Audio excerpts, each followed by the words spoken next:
इस दुनिया की 8.1 मिलियन आबादी में हर शख्स एक दूसरे से किसी न किसी पैमाने पर जुदा है। और तो और हमारे शरीर में जोड़े में होने वाले अंगों में भी 19-20 का फर्क तो होता ही है। इसलिए अमूमन तौर पर हमारा एक हाथ दूसरे से बड़ा, एक ब्रेस्ट दूसरे से छोटा हो सकता है। इसी तरह वो अंग जो जोड़े में ना होकर अकेले काम करते हैं, उनका भी थोड़ा छोटा, बड़ा या टेढ़ा होना नॉर्मल बात है। जैसे कि नाक और पीनिस। हर 5 में से एक आदमी का पीनिस टेढ़ा होता है। इनमें से ज्यादातर केस में चिंता की कोई बात नहीं होती, लेकिन समस्या तब बढ़ जाती है जब टेढ़ापन बहुत ज्यादा हो और उसके साथ दर्द भी। दुनिया भर के 52,000 पुरुषों पर की गई एक स्टडी के मुताबिक 45% पुरुष ऐसे थे जो अपने पीनिस से संतुष्ट नहीं थे। इनमें से कुछ लंबाई को लेकर परेशान थे तो कुछ शेप को लेकर। हेलो दोस्तों, आप देख रहे हैं लेट्स टॉक खुलकर। मैं हूं प्रीति। पिछले सीजन के इस वीडियो में हमने बात की थी पीनस के साइज को लेकर और आज इस वीडियो में हम बात करने जा रहे हैं पीनस की शेप को लेकर। कुछ लोगों को समस्या होती है कि उनका पीनस टेढ़ा है, तो क्या पीनस का टेढ़ा होना किसी बीमारी की ओर इशारा करता है और आखिर ऐसा होता क्यों है? आइए इसके बारे में बात करते हैं खुलकर।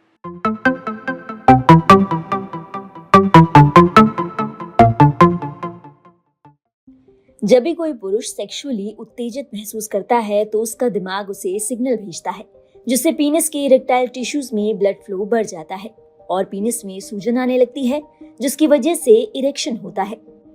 पीनिस की अंदर की दीवार इलास्टिक टिश्यू से बनी होती है। जब ब्लड फ्लो बढ़ता है तो ये खिंचती हैं और पीनिस का साइज बढ़ जाता है। कुछ टिश्यूज कम और कुछ ज्यादा फैलते हैं, जिसकी वजह से हर शख्स की पीनिस की शेप अलग अलग हो सकती है और वो कुछ हद तक ऊपर, नीचे, दाएं या फिर बाएं मुड़ सकता है, जो कि बिल्कुल नॉर्मल है। लेकिन अगर आप पीनिस की शेप में अचानक कोई बड़ा बदलाव देखें, जैसे साइज का बहुत ज्यादा घट जाना, पीनिस का एक तरफ बहुत ज्यादा मुड़ जाना या फिर सेक्स के दौरान बहुत ज्यादा दर्द और परेशानी महसूस करना, ये सभी लक्षण पेरोनीज डिजीज की ओर इशारा कर सकते हैं।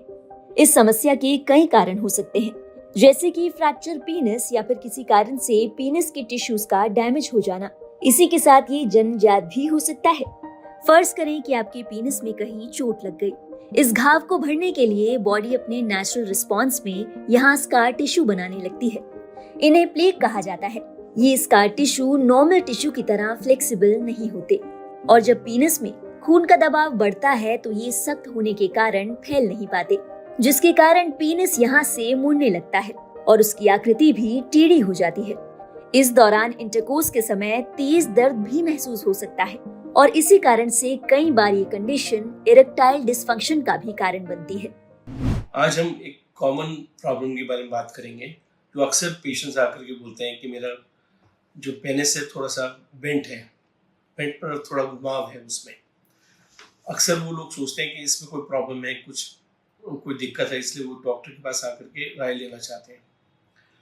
मैं ये कहूँगा कि पेनिस के अंदर कोई हड्डी नहीं होती है, वो मस्कुलर टिश्यू होता है। वो किसी तरफ भी बेंड हो सकता है, जैसे वो लेफ्ट साइड भी हो सकता है, राइट साइड भी हो सकता है, थोड़ा ऊपर भी हो सकता है, थोड़ा नीचे भी हो सकता है। तो एक पेनिस का small curvature makes no difference.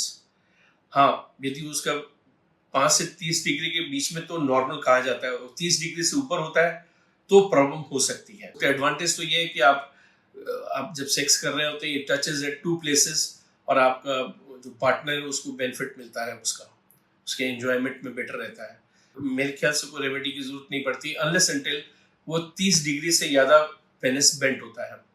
यदि वो 30 डिग्री से ज़्यादा पेनिस बेंट होता है और इरेक्शन होने पे, तनाव आने पे उसके अंदर दर्द होता है, या फिर उसके अंदर आप ये समझें कि सेक्स करते वक्त उसमें तकलीफ होती है, तो दैट मीन्स उसको हम उस डिजीज को कहते हैं पेरिनोइड डिजीज। पेन होता है, पेन के लिए दवाई दे सकते हैं हम। जो कर्वेचर के अंदर जो मुड़ रहा है और तकलीफ हो रहा है, प्लेग बन गया, तो उसको सॉफ्टन करने के लिए दवाइयाँ दे सकते हैं। कुछ इंजेक्शंस भी हेल्प करते हैं, कुछ नई थेरेपीज आई हैं, शॉक ट्रीटमेंट वगैरह, अल्ट्रासाउंड से। ये प्रॉब्लम को सॉल्व करने के लिए आपको डॉक्टर से राय लेनी चाहिए यदि कोई ऐसा आपको लगता है कि उसको प्रॉब्लम है। कितनी अजीब बात है ना कि आप अपने दोस्तों से मन की हर बात कर लेते हैं, लेकिन ऐसी बातें नहीं। आपके मन में डर रहता है कि सामने वाला आपके बारे में क्या सोचेगा और आपके इसी डर का फायदा उठाते हैं बाजार में बैठे ऐसे लोग जो मुनाफे के लिए आपको कुछ भी थमा देते हैं। और कहते हैं कि ये 100% काम करेगी। लेकिन सोचिए अगर इसने काम नहीं किया तो अब आप कहाँ जाएंगे? बेहतर है कि आप इन चीजों को नॉर्मलाइज करें, और अगर वाकई आपको लगता है कि कोई समस्या है तो इसके बारे में क्वालिफाइड डॉक्टर से बात करें। ध्यान रखें, आपके प्राइवेट पार्ट और आपकी इंटीमेट लाइफ भी आपकी हेल्थ का हिस्सा है, तो इन सब के बारे में बात करने में कैसी शर्म? वीडियो यहाँ तक देख ही लिया है तो इसे लाइक और शेयर जरूर करें, इसे ज्यादा से ज्यादा लोगों तक पहुंचाएं ताकि लोग इन चीजों के बारे में बात करना नॉर्मलाइज कर सके। मैं हूं प्रीति और अगले हफ्ते आपसे फिर होगी मुलाकात ऐसे ही एक टॉपिक के साथ जिसके बारे में लोग खुलकर बात नहीं करते।